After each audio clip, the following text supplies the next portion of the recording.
basics of projectile motion last time, and we will continue from that point onwards today.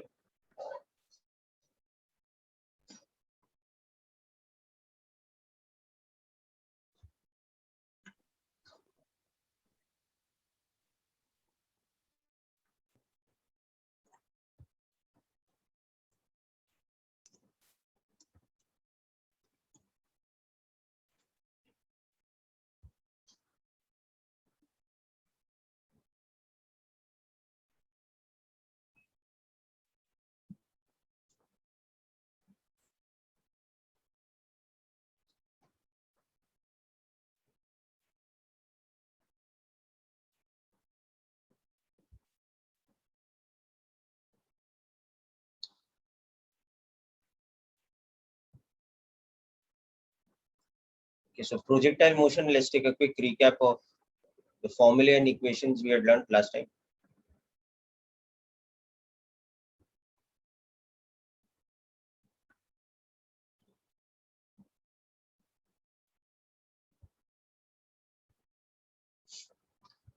So,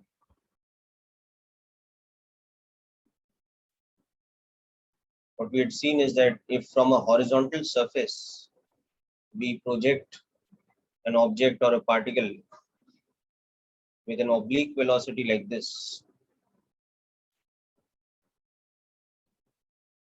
at time t equal to 0, such that the angle of that velocity with respect to the horizontal is theta. So that is called the angle of projection. And the particle in general, it's a path like this because of gravity continuously acting on it.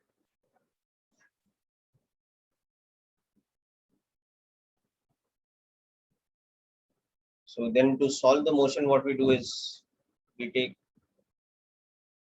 this horizontal direction as our x-axis, and we take the vertical axis from the point of projection as our y-axis. So that becomes our reference frame. Okay. Origin being the point from which the particle was projected. And we write the equations of motion. So we see that its acceleration is g throughout like this. Okay. So at t equal to 0, the initial velocity is written in component form as u cos theta I cap plus u sin theta j cap. And the uniform acceleration throughout is minus g j cap on account of the fact that g is pointing vertically downwards. So having done that, then we can write an equation for at any particular time t, if the velocity vector has become v like this and the position is given by the coordinates x comma y. So we can derive the expression for that by dividing it into components.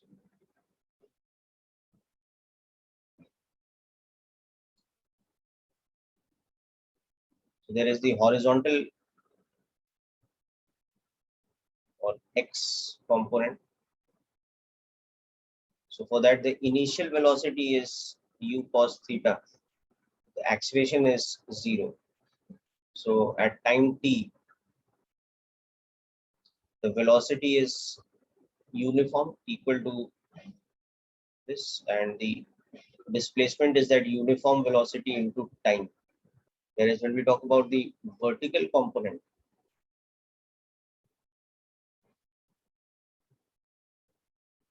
we see that the initial vertical velocity is u sin theta. The acceleration is minus g. So at time t, the vertical component of velocity is given by this formula. And the vertical component of displacement or the y coordinate is given by this formula. So as we discussed last time, virtually anything to do with projectile motion can be solved by using these component equations. So ultimately, these equations become the most important aspect. You have the entire chapter in MT, but DPT is only up to straight line motion, that is vertical motion. Okay. So in the next MT, you will be having entire projectile motion. So that is what we are discussing up to today. Actually, today we will complete projectile motion. We might still discuss some doubts and questions in the next lecture, but today's lecture will complete entire portion of projectile motion. Okay. So anyhow, so this was this, and then we saw that we have a special formula for the horizontal range, okay, the time of flight capital T, the impact speed, okay, and all that, or the impact velocity, and also the maximum height the projectile reaches. And for all that, we had seen that the formulae were like this. The time of flight was 2u sine theta by g, or we can write it as 2 times uy by g. The range was u square sine 2 theta divided by g, or we can also write it as ux multiplied by time of flight. And the maximum height was u square sine square theta by 2g, or we can also write it as uy square by 2g. So this is really, so these are the basics about projectile motion, okay, the formulae and equations. So this is all clear to you, I hope, from the previous lecture. We have discussed this already. Let's look at another application question.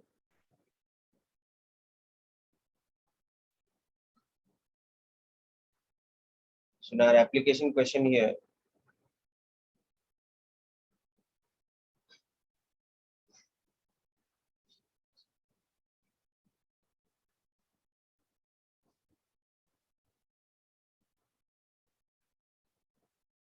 so what is given to us is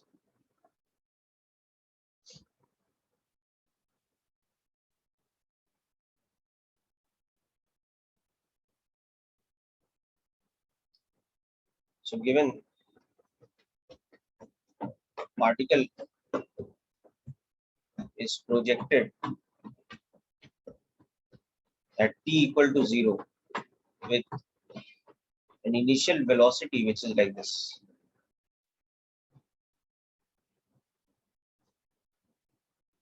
And take acceleration due to gravity as 10 meters per second square. You want to find the projection speed and the angle of projection, its velocity and position at t equal to 1 second and t equal to 2 seconds. And we want to find out horizontal range, maximum height, and total time of flight, all these things. Also, we want to find out the impact velocity, that is velocity at t equal to capital T. Then comes an impact sphere. So just get started on this question, this impact velocity at time t. You want to calculate this also.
Yes, Soham, your answer is correct for the first part.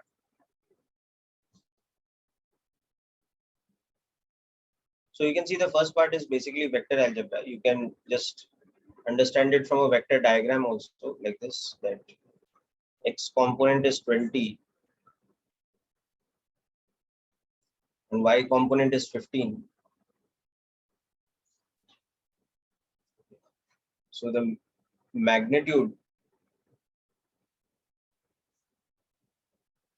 is this and theta is this. Yes, Parth, very good, that's correct.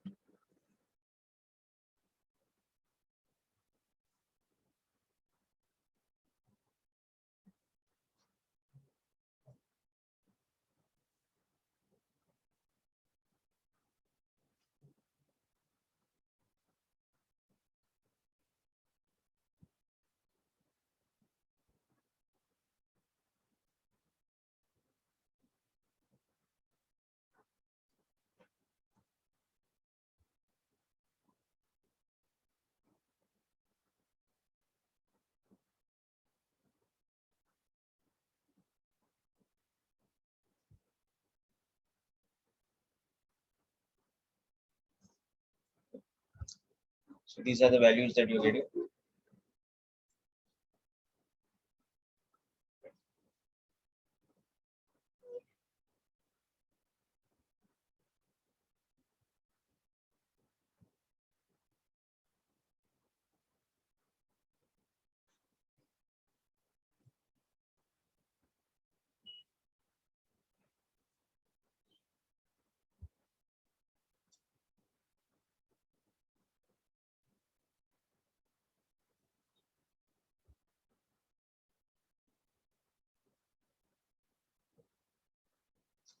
Okay, very good.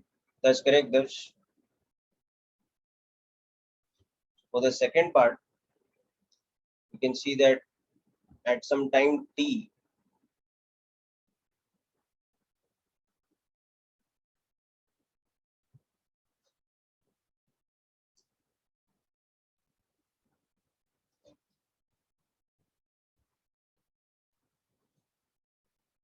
oh sorry, this one is 15 minus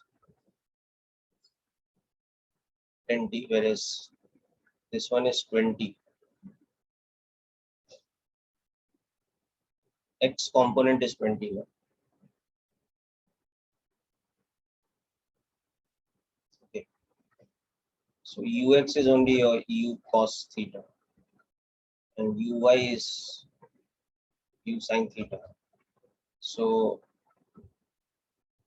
x is 20t in meters, y is 15t minus 5t squares in meters. So therefore,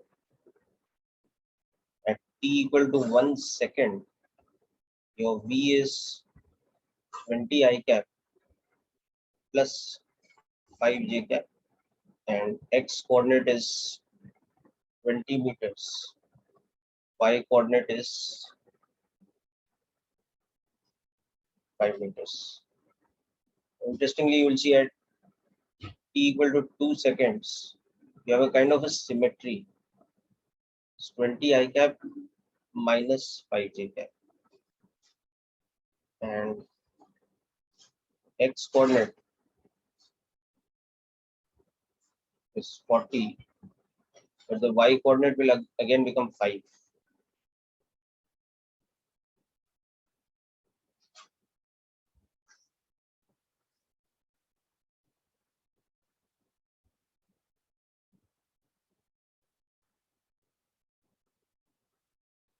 So this coordinate and this coordinate are same. You can see that there's a symmetry between this and this. This is happening because the two times are symmetrical. We'll discuss about that also. Yes, very good, Parth. Your final answer is also correct.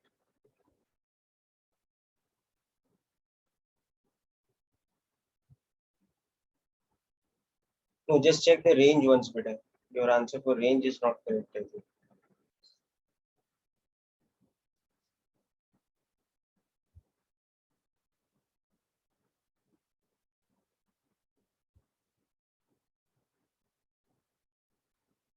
Correct.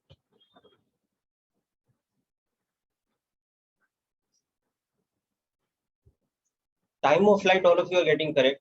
Akshat, Parth, but range and just check your answer once. Pratyush, you also better.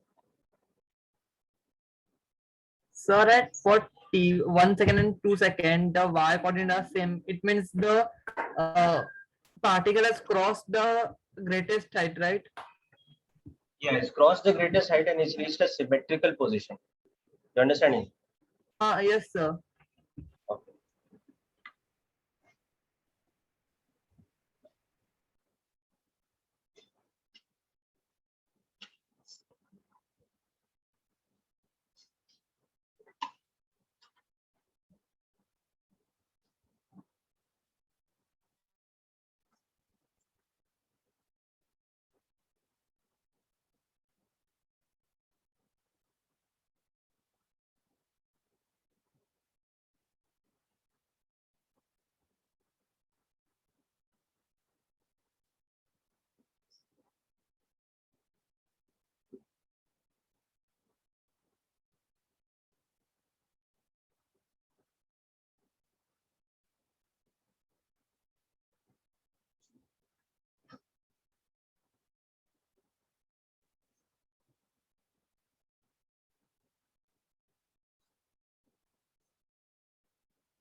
Sir, Yes.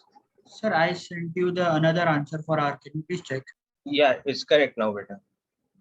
Thank you, sir. Now the answers you got is correct. Okay. So I'm just putting up the answers also. So see, for time of flight, the easiest thing to do is use this formula. So,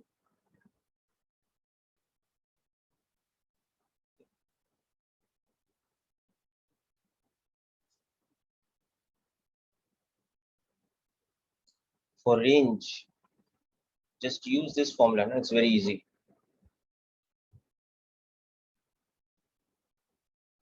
Okay. You can see that u square sine 2 theta by g is the same thing as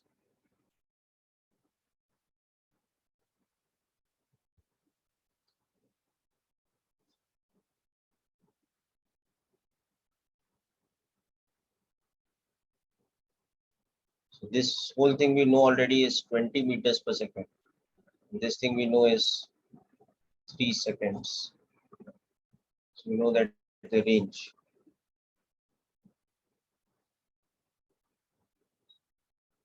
60 meters. Okay, this is and maximum height uy square by 2g.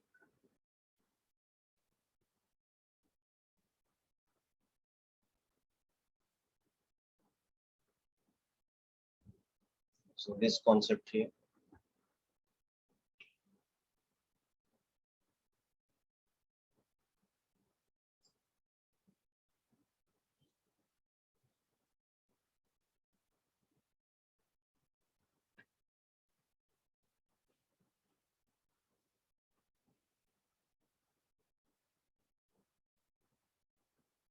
Okay, so better this equation for the coordinate y, we use this equation in the second part.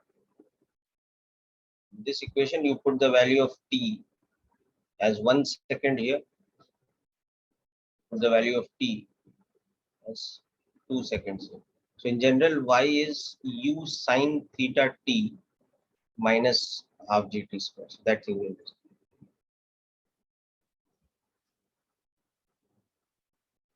Yes, so I'm very good. That's also correct. The final answer you sent, the impact velocity.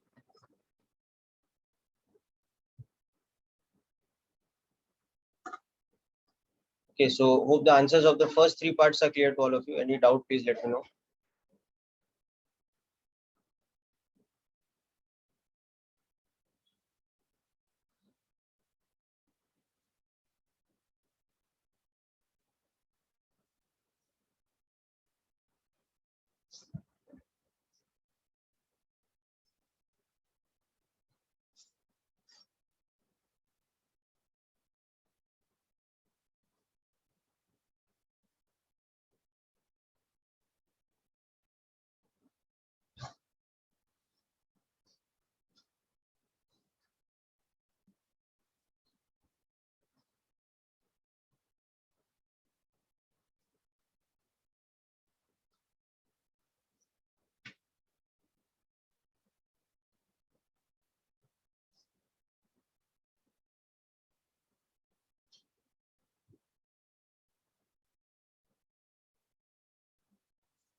Which part, beta? We get y 10.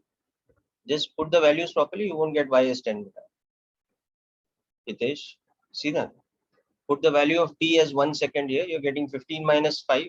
Oh, sorry. Yeah, that is 10. My mistake. Yeah. So Hitesh has pointed out this mistake. Please correct it, all of you. This should be 10. Okay. And here also it is 30 minus 20. So they should both be same, but the thing is it was not 5. The correct answer was 10. So please make this correction, all of you people. This and this. Okay.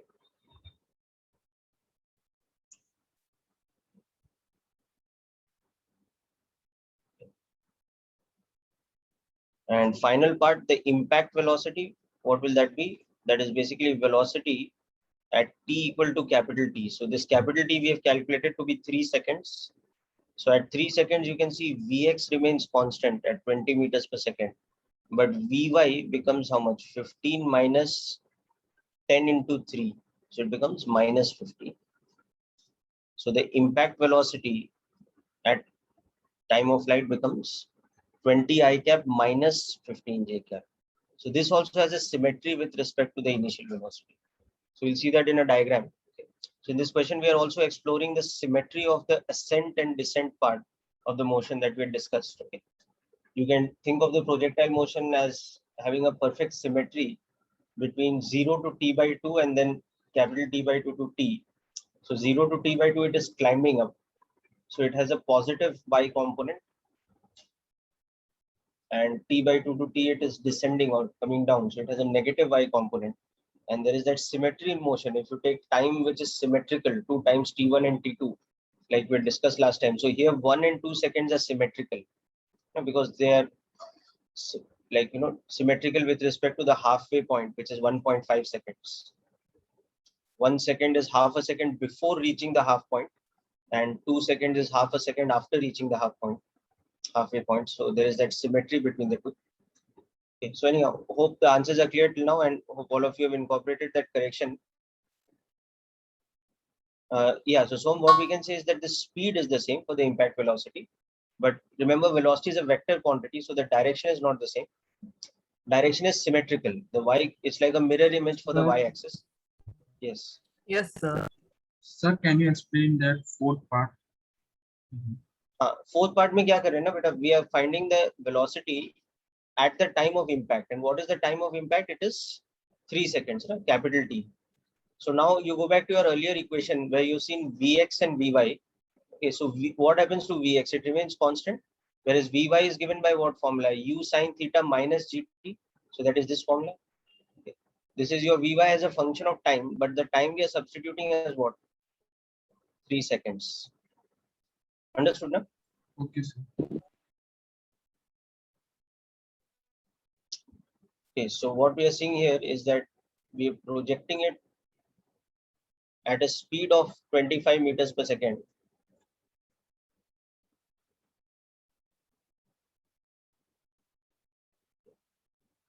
At an angle of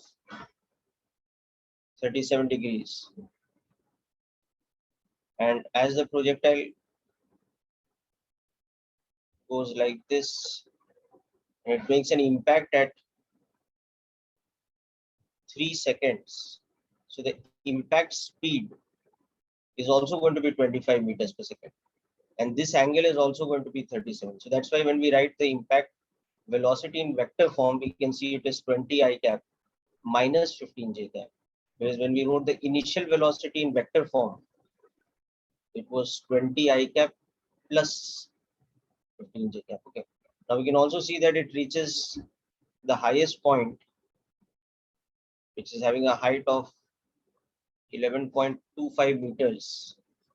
So at that point of time, its velocity will just become horizontal. It will be 20 I cap, and the time will be t by 2 or 3 by 2 seconds or 1.5 seconds. Okay. So compared to that, 1 second and 2 seconds, you can see will be symmetrical.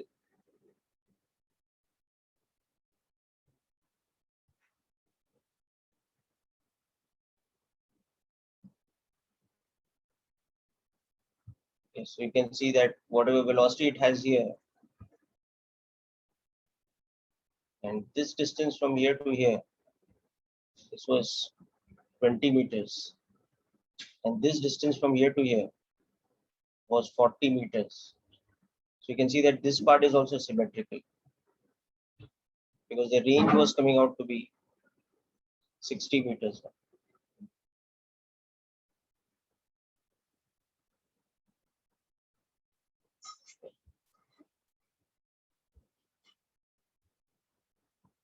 And this height was coming out to be 10 meters. This height is also 10 meters. So the symmetry aspect you can see. T1 is 1 second, T2 is 2 seconds. T1 plus T2 is equal to capital T. Therefore, X1 plus X2 is equal to R. Y1 is equal to Y2, which is equal to 10 meters. And our V1 was 20 I cap plus 5 J cap. So V2 is symmetrical. It is 20 I cap minus 5 J cap.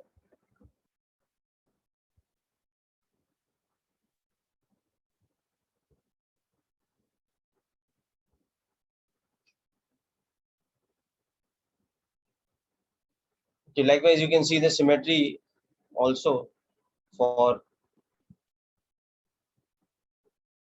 this. The impact velocity symmetric.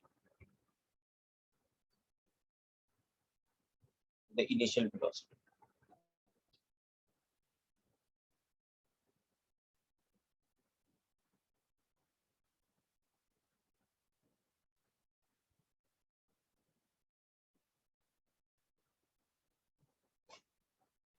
Okay, so hope all these aspects are clear.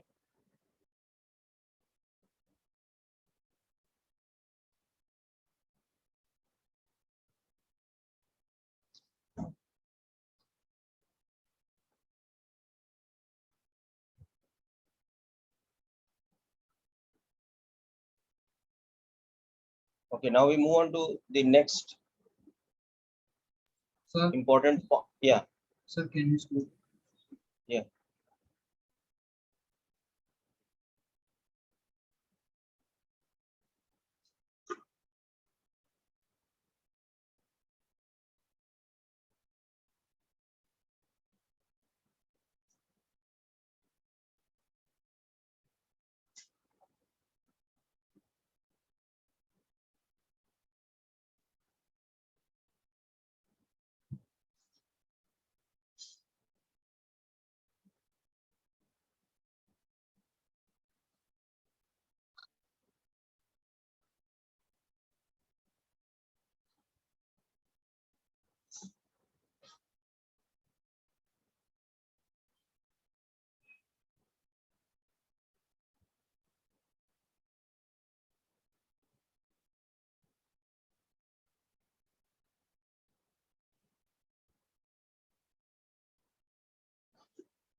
Okay, so this is clear now? Done? Yes, sir. Yes, sir. Very good. So now we move on to the next aspect of projectile motion, and next formula related to it. So this is called equation of trajectory of a projectile. So the word trajectory actually means path, okay, as you know. So you want to represent the actual path of the projectile by an equation.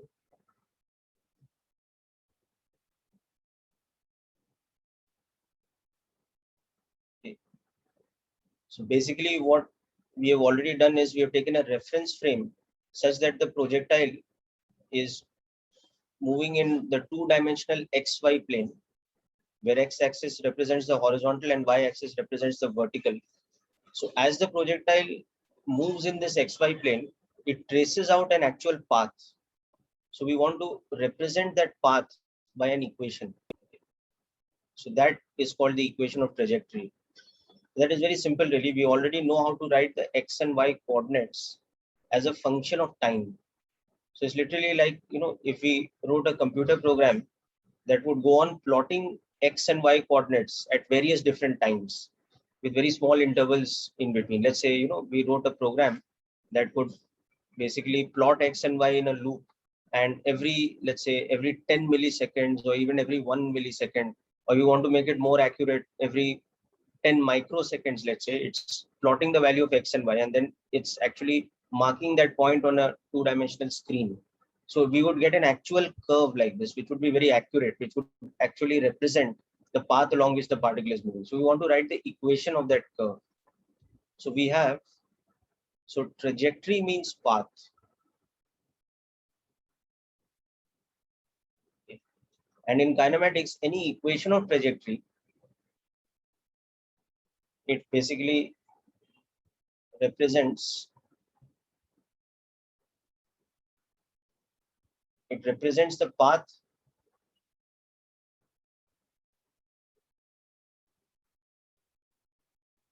or trajectory as an equation, that is a relationship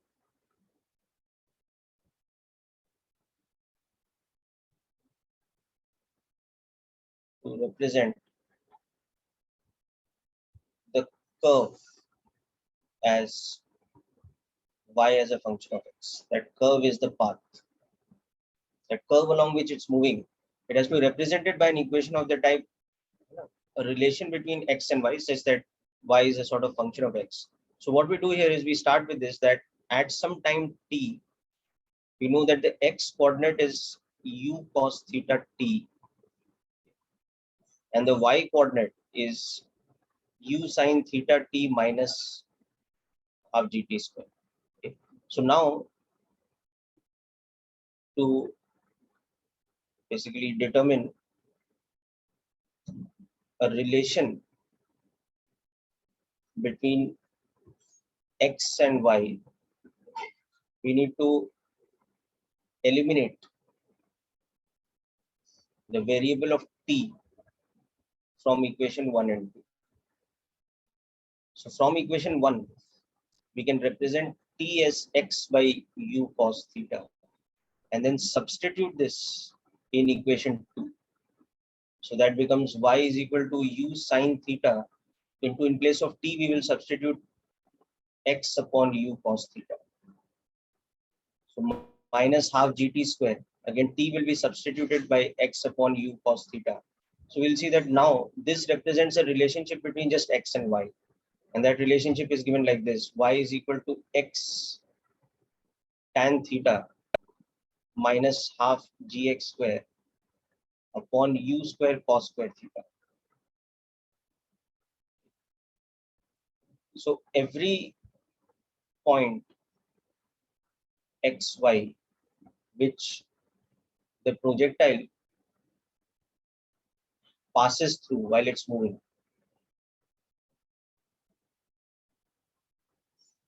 it satisfies this equation. Above. Hence, this equation is called the equation of trajectory. Sir, Yes. sir, so this equation is also y is equal to mx plus c, no? No, beta, there's an x square term. No? So we'll do that analysis later. No? You can see that there is a linear term, x tan theta, but there's also a term x square into some constant. And that constant is half g upon u square cos square theta. No? So that means it's not a straight line path. No? It's what type of path? In fact, it's a parabolic path because it's a quadratic equation. So next thing we'll discuss is that this path, this curve, actually, it's what type of curve in geometry. In geometry, technically, we will say it is a parabolic curve because it's a quadratic function. You understood the point, beta? Yes, sir. So it is a curve of the type y is equal to, let's say, ax minus bx square, where a and b are some constants. So the value of that a is tan theta, and the value of b comes from g, u, and theta, like that. Okay. So next we will see that this trajectory is actually called a parabolic trajectory. So we say all projectiles have a parabolic path. The actual path along which they move, mathematically in coordinate geometry, it is called a parabola.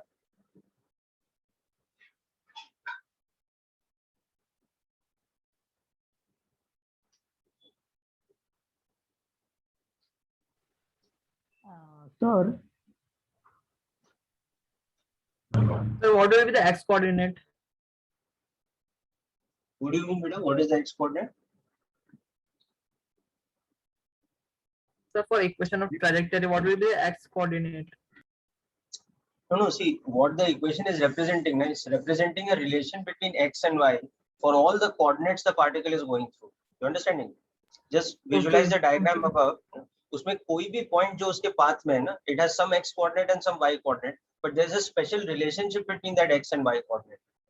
Okay, and that special relationship is this. Okay, so this equation now represents not just one point, it represents that entire collection of points which the particle is going through. So that collection of points only is the path, no, the trajectory. What did not understood? Yes, sir. Okay.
Sir, Yes. so what is the meaning of the last sentence that you have written? Every point xy which passes the projectile has to satisfy this equation. See, on the XY plane, na, you have so many different points. You have infinite points, but only some of them lie on this curve. Na? Those are the Yes, points sir. through which the projectile is passing. Na? Now, each and every one of those points, their coordinates will satisfy the equation. Na? Because the x coordinate would have been u cos theta into some particular time t, and the y coordinate would be u sin theta into that same time t minus half gt square, right? Yes, sir. So it has to satisfy this equation because this equation has come from equation 1 and 2. Yes, sir. So, sir, if any body is perpendicularly, moving vertically upward, so that it will not satisfy this equation, is it, sir?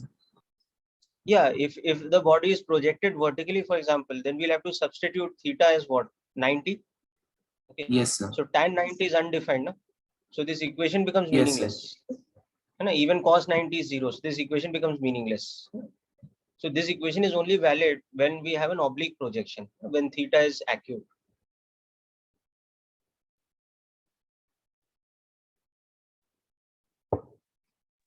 Sir, Yes. sir, what will be the portion for the coming DPT on Saturday? It is only up to vertical motion, straight line motion. Okay, motion along a straight line, general concepts, then motion along a straight line with uniform acceleration, and the application of those three equations that we've discussed. And finally, the special case of that, which is the vertical motion. That is So when you free project fall, an no? object. Yeah. Sir, Yeah, free fall and vertical projection both. When you okay, throw sir. something vertically up, that part also, and free fall also. Sir, for So the same basically, equation, just coming back to DPT, just do everything before projectile motion. Okay, and then for MT, include the projectile motion. Everything we are discussing up to today's lecture, projectile motion, that will be in the MT next. Yes, Beta, what was your question? sir, for the same equation, if the object was thrown not from the origin, but somewhere at the point, We will discuss on the that also. y-axis. That is like a secondary case of projectile motion. When we project an object from a height, okay, or from an elevated point or something. So the equation will be similar, but the formula will not be the same. Okay, Okay, okay, sir. okay, and there is also a third case where we project an object from an inclined plane instead of from a heighted position, from an inclined plane. So it doesn't go and hit the horizontal ground, it hits the inclined plane. So there also the equations have to be adjusted slightly. But the thing is now the method is the same in all of these. So once you have understood the basics for the fundamental type of projectile motion, okay, unless we specify projection from an elevated point or projection on an inclined plane, generally when we just use the term projectile motion, we mean we are talking about the simple type of projectile motion, which is from a horizontal ground level. So you're throwing it from the ground level and it's coming back and hitting the same ground level. So for that, these are the equations. And once you understand these equations, it's very easy to adapt them to the other situations also. Okay, it's the same set of concepts, so it's nothing difficult at all. Okay, so now let's observe a few points about this equation of trajectory. So first thing you can observe here that the equation of trajectory is a quadratic relation for projectile motion.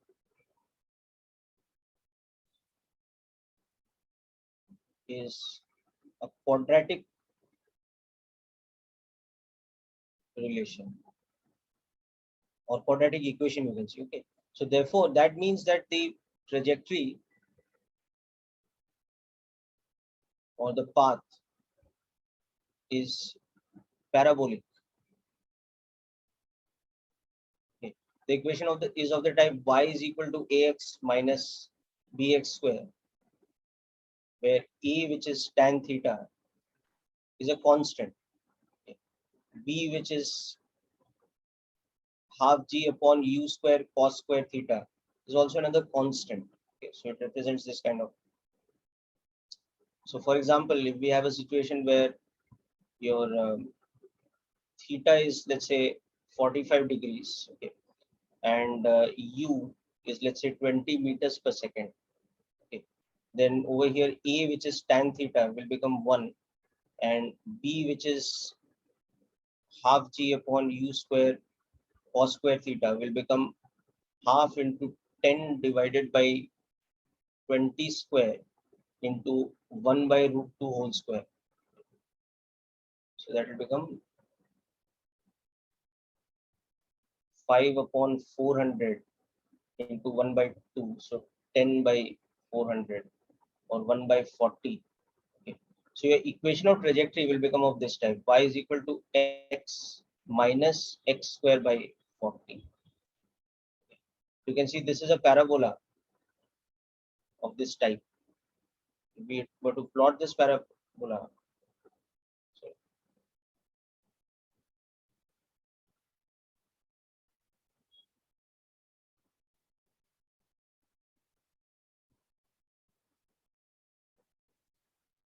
we want to plot this, y is equal to x minus x square by 40. We can first of all factorize it. So it becomes 1 minus x by 40. So you can see that y is equal to 0 at x equal to 0 and x equal to 40. So this point is 40, this point is 0. And the coefficient of x square is negative, so it's a curve like this. So this parabola actually represents this curve. And you can see that this is the so-called vertex of the parabola. So this will be x equal to 20. And this is where y will be maximum, whatever that maximum height is. So you can see that if you substitute x equal to 20 in the above equation, so value of y at x equal to 20. So substitute that above, you'll get 20 minus 20 square by 40. You get 20 minus 10, which is 10 meters. Okay. So that is the maximum height according to the geometry of this parabola. Okay. And you can see here, this is the range. So the range is 40 meters according to what we have plotted. And that is the same information that you can get directly from this also. From this also you can see that the range is u square sine 2 theta by g. If you substitute that,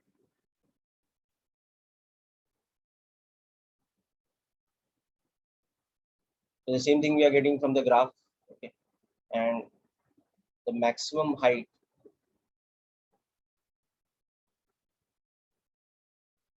that is 20 square into 1 by root 2 whole square divided by 2 into 10. So you see that will come out to be 10 meters. So that again agrees with this height that we got over here. So this is an example of particular case of projectile motion. Now we'll see its application in questions also. So this will become more clear. But first of all, let's understand the form of the equation. The form of the equation is that it is a quadratic relation. So that means what kind of curve it is geometrically. It means that the trajectory is parabolic. Okay. And as an example, we are seeing this one.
Okay, now we'll see one more aspect of this. So equation of trajectory in an alternate form.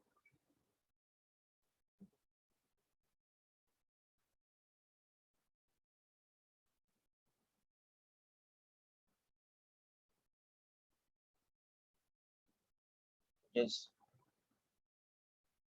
in terms of range and theta. So we start with the equation we have derived already, that y is x tan theta, sorry, minus half gx square upon u square cos square theta. But then what we do is we factorize it, and when we are factorizing it, we take not only x common, but we take x tan theta common. So we'll be left with this term 1 minus half gx upon u square cos square theta into tan theta, because I've taken one tan theta common outside. Okay. Now notice this term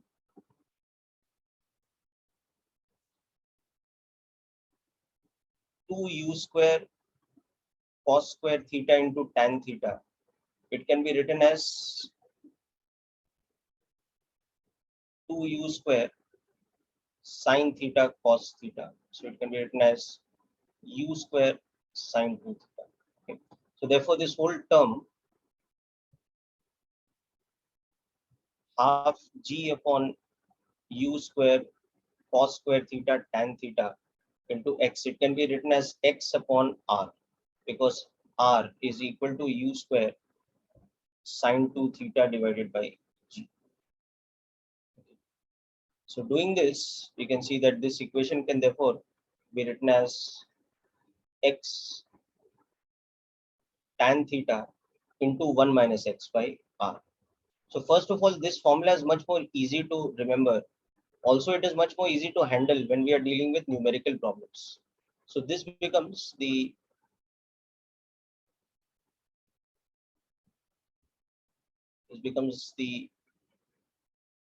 formula that we use more practically.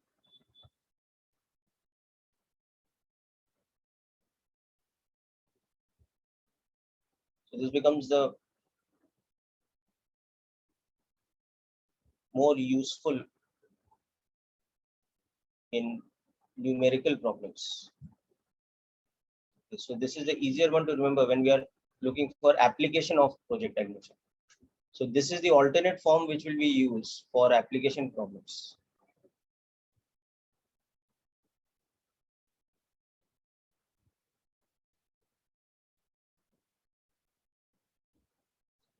So just make a note of this, we will discuss.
Okay, so for example, one more very important aspect of projectile motion that we understand from this is when we look at the equation,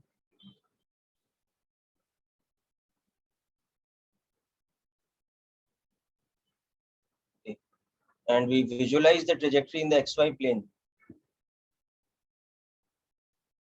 So immediately one very important geometrical relation we can understand is that this point has coordinates x equal to r, y equal to 0. Okay. And this point, which is the so-called vertex of the parabola, it always lies at the midpoint. So the x coordinate here is r by 2 and the y coordinate is equal to h. So this point has coordinates r by 2 comma h, whereas this has coordinates r comma 0. So you can see that substitute this in equation of trajectory and you get a relationship between the range and the maximum height. Okay, y is equal to h, x is equal to r by 2.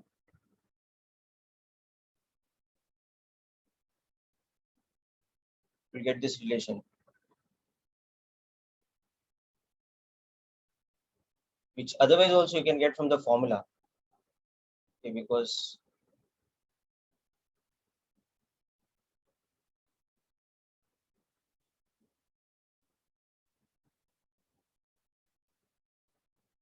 so from here also, if you divide the two equations, you can see you will get sine 2 theta. Sorry, I'm dividing h by r, so I'll get sine square theta divided by 2 times sine 2 theta, which will be 1 by 4 tan theta. So this gives this also, but we understand this more naturally from here. So this is another aspect, the relation between range and height. Okay. So just make a note of this, we will discuss further.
Okay, so now, for example, if we have a question like this,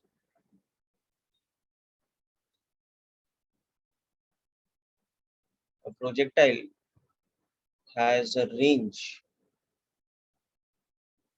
of, let's say, 240 meters and a maximum height of, let us say,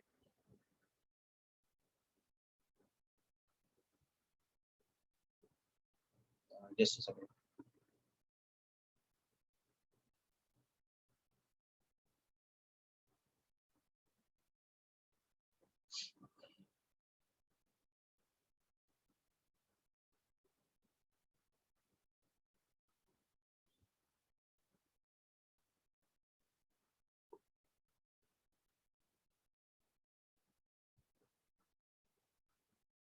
$45 meters. So it has a maximum height of 45 meters. So first of all, calculate the angle of projection, theta. Calculate the speed of projection, u, and calculate its horizontal coordinate,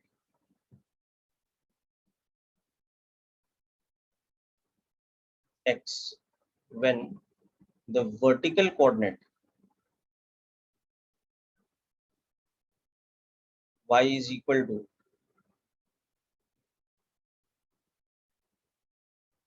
30 meters. At an instant when y is equal to 30 meters, what is the horizontal coordinate? Okay. So we will see that this is a typical type of question where if we take the approach of equation of trajectory rather than the other equations we discussed earlier, which is time based, we end up actually doing the question quite easily using equation of trajectory compared to using the 4 equations we had seen earlier, which are the time based equations.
Okay, students, sorry for the interruption. There was a power cut. Let's continue.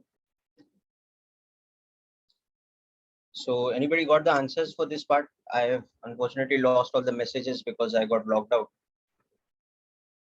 So when you have solved this, please send me the answers again on text message. I'll discuss this question. Very good. That's correct, Hitesh. Very good. Okay, so we'll start with equation of trajectory.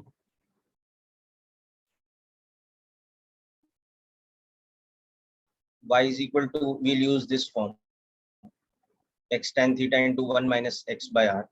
Now in this we know that the vertex point has coordinates x equal to r by 2 h. So we have the relation that h is equal to r by 2 tan theta into 1 minus 1 by 2. So this becomes r by 4 tan theta. So now we substitute the value. So 45 is equal to 240 by 4 into tan theta. So we get tan theta is equal to 3 by 4. So theta comes out to be 37 degrees. That's the answer to the first part.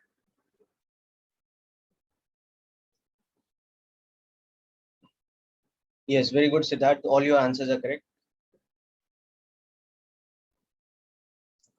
Now for the second part, for the speed of projection, you can use either of the two formulae, like h is equal to u square sine square theta by 2g. This is an easy formula to use.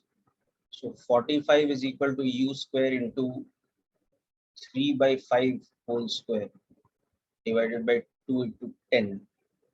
So solving this, you'll get u is equal to square root of 45 into 20 into 25 by 9. So you'll see you get u as 50 meters per second. So this is also pretty easy thing. Now for the third part, what you do is you use the equation of trajectory. So our equation of trajectory becomes that y is equal to x tan 37 into 1 minus x by the range, which was given to us as 240. So y becomes 3 by 4x minus this, or we can write this as y is equal to 3 by 4x minus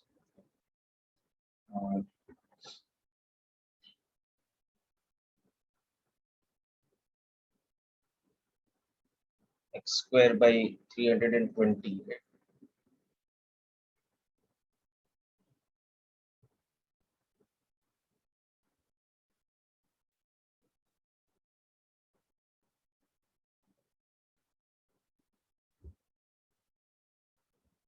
So this becomes our equation of trajectory. Now in this we have to find the value of x when y is equal to, how much was it? 30 meters, right? Just substitute.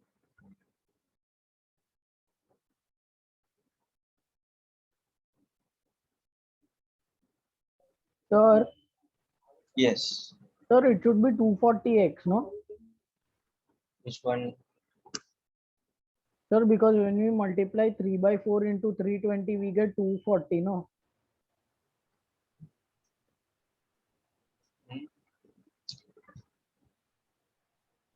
Which one? This equation you're talking about?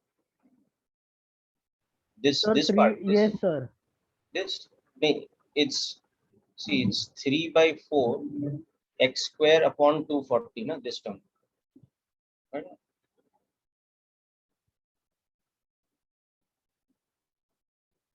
Got it, no? So, sir, as it is x square by 320, we multiplied it by 320, no? To get the normal x square. LCM लिया बेटा यहाँ पे. Yeah, okay, sir. यहाँ पे LCM लेके उसको transfer कर दिया. Got it, no? So इसका टर्म तो 1 ही रहेगा ना? So when you take LCM, this term gets multiplied by 80.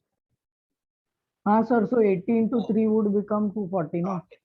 This term you're saying, no? Yes. Yes, This will sir. be, yes, 80 into 3. So this will be, yeah, that's correct. It will be 240x. All right. Now. Okay, now it is okay. Yes, sir. Okay. Okay, so our quadratic equation becomes like this now. X square minus 240x plus 320 into 30, I'll leave this way only, is equal to 0. So x is equal to 240 plus or minus 240 square minus 4 into 320 into 30 divided by 2. So to solve this now, what I can do is this is 240 square, whereas this I can write as 4 into 80 into 4, okay, into 30, right?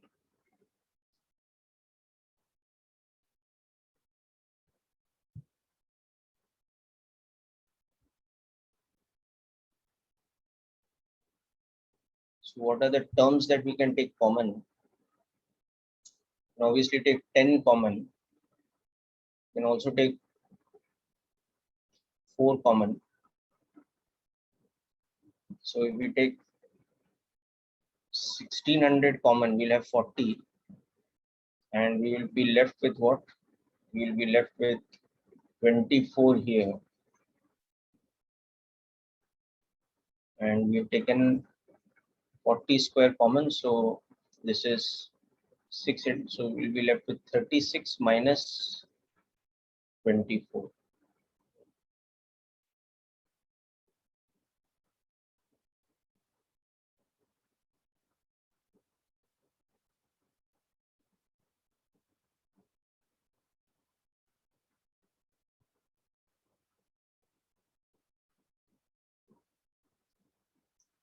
Can say that x is approximately 120 plus minus 40 into 1.73.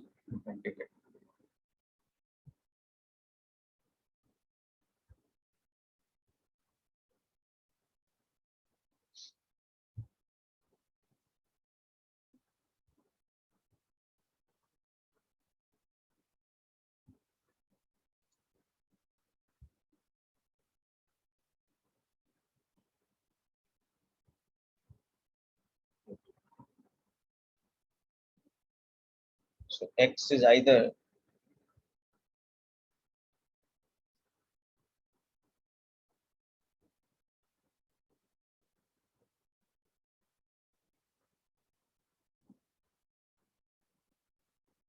.8 or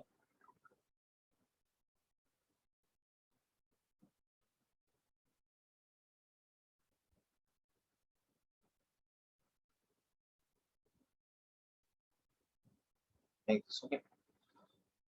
So again, when you visualize this, it's quite easy to understand why we are getting two answers like this. Okay, because once it will be at a height of 30 meters on the way up, and once more it will be at a height of 30 meters on the way down.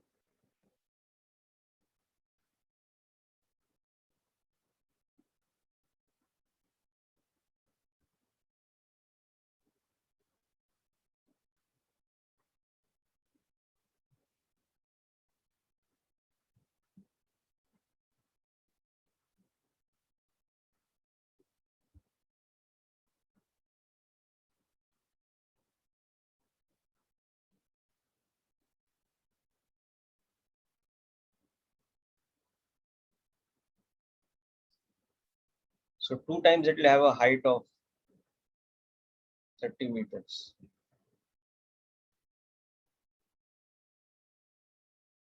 One time when its x coordinate is x1 and the other time when its x coordinate is x2.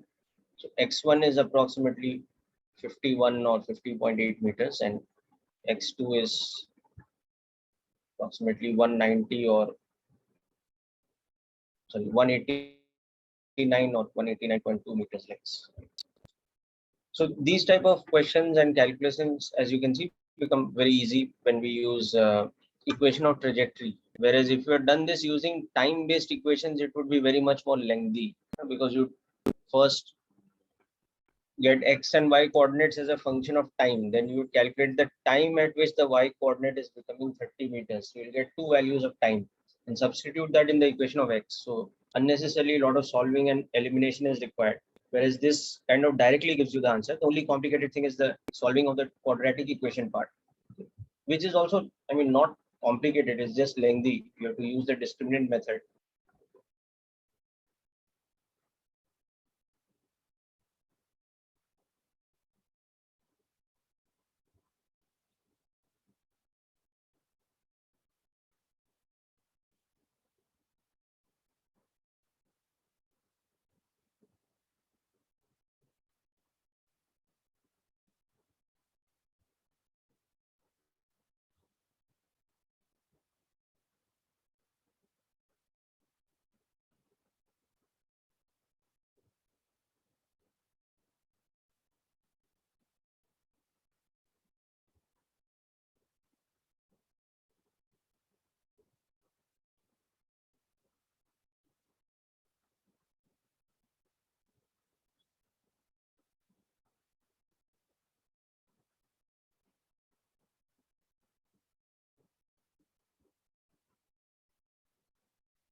Okay, so people, hope this part is clear.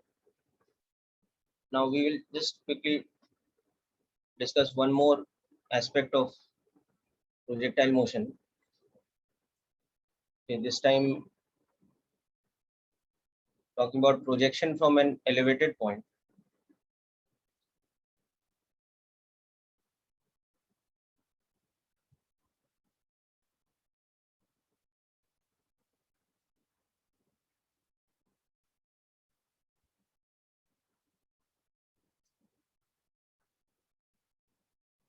So let's say we have this kind of a situation, and the example we'll discuss today is going to be the case where we project the object horizontally from this height.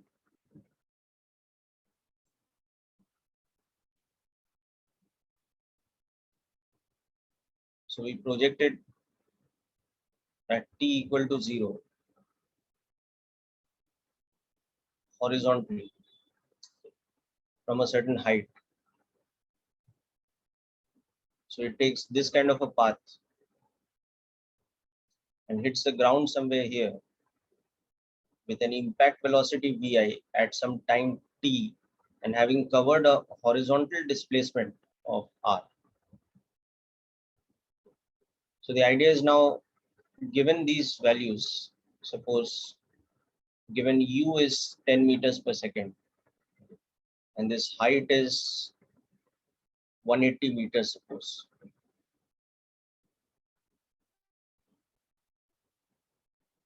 And g is equal to 10 meters per second square. You want to find, first of all, velocity and displacement as functions of time. Okay. And then from that, we want to calculate this impact speed, this horizontal range, this time. So just make a note of the values in this equation, then we'll discuss. Okay. So the same approach we'll take. We'll take the motion and divide it into components, vertical and horizontal. And this time, since there is no initial vertical velocity, so from t equal to 0 onwards itself, the particle starts to lose height and it starts going down along the negative y-axis. So what, I mean, along the downward axis. So what we should do here is we should take our reference frame such that we can take the y-axis downwards. There's no hard and fast rule. We can still take y-axis upwards also, but it's going to be more convenient to take the reference frame like this. Okay. So we can see that ux is equal to u, whereas uy is equal to 0. Okay. Whereas ax is 0, and ay we will write as plus g because our y-axis is pointing downwards. So when it reaches somewhere here and coordinates xy at some time t,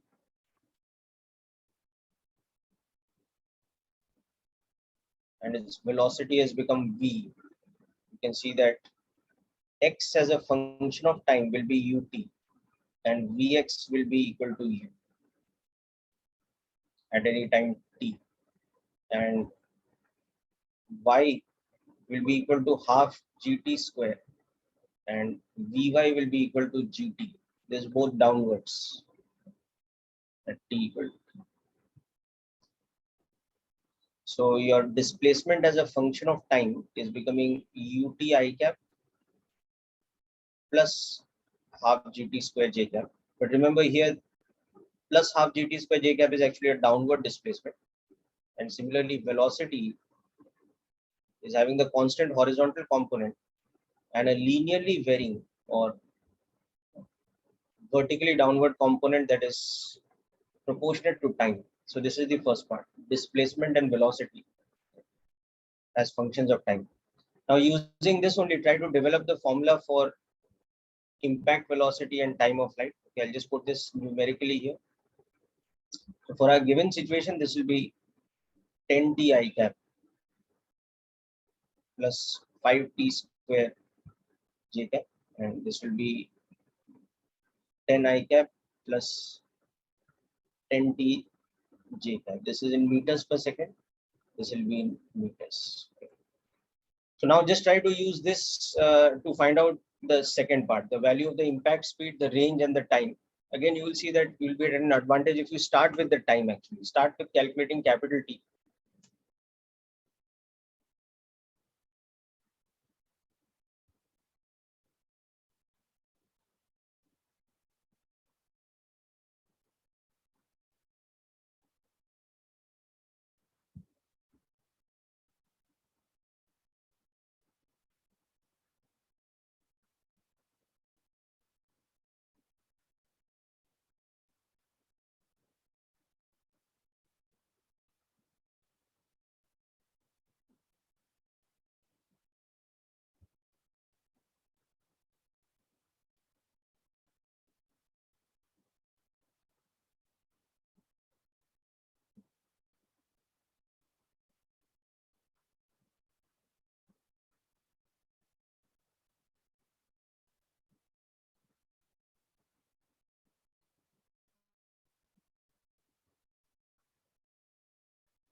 Okay, so just to wind this question up now, you can see that anybody's got the answer for time and all this. The second part, you can see that at t equal to capital T, what should the y coordinate become? It should become 180 meters. Okay, so from this equation, half gt square should become h. So this time should be square root of 2h by g, which in this case is square root of 2 into 180 divided by 10.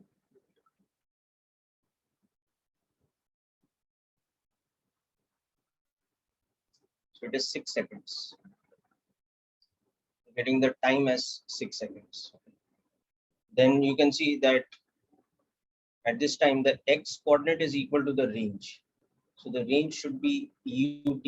So it should be u into square root of 2h by g. So here the range will become 10 into 6 or 60 meters.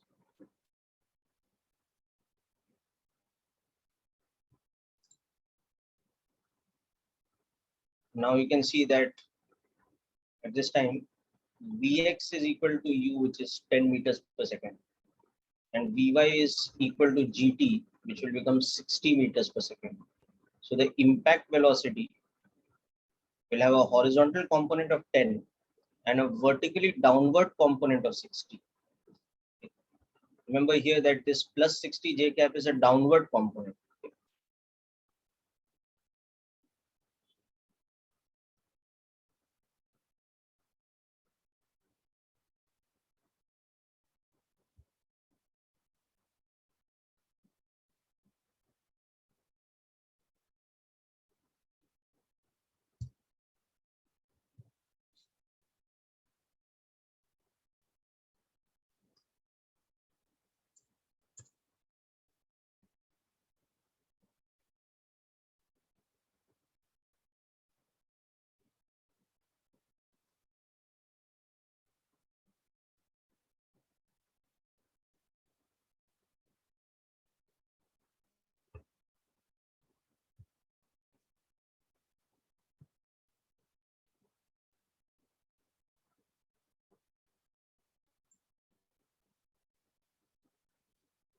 Okay, people. So with this, we conclude today's session.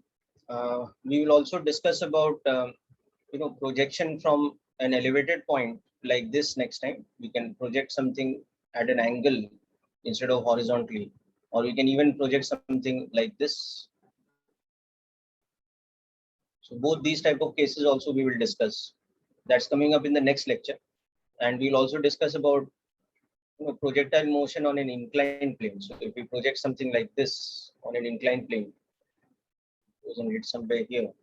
So how to find the equations with respect to the inclined plane and all that. Okay. However, as I told you, you will see that the process is the same in all these different cases. Once you are clear with the fundamentals, how to deal with two-dimensional motion by dividing the motion into components. Okay.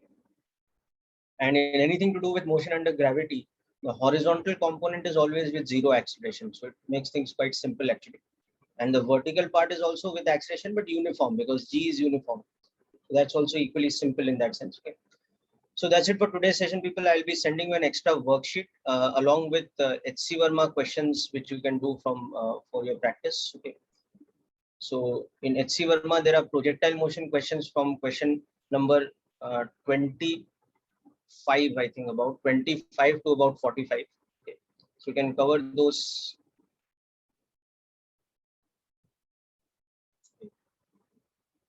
In the kinematics chapter from HCV. So that is something you can cover for projectile motion along with a worksheet I'll be sending.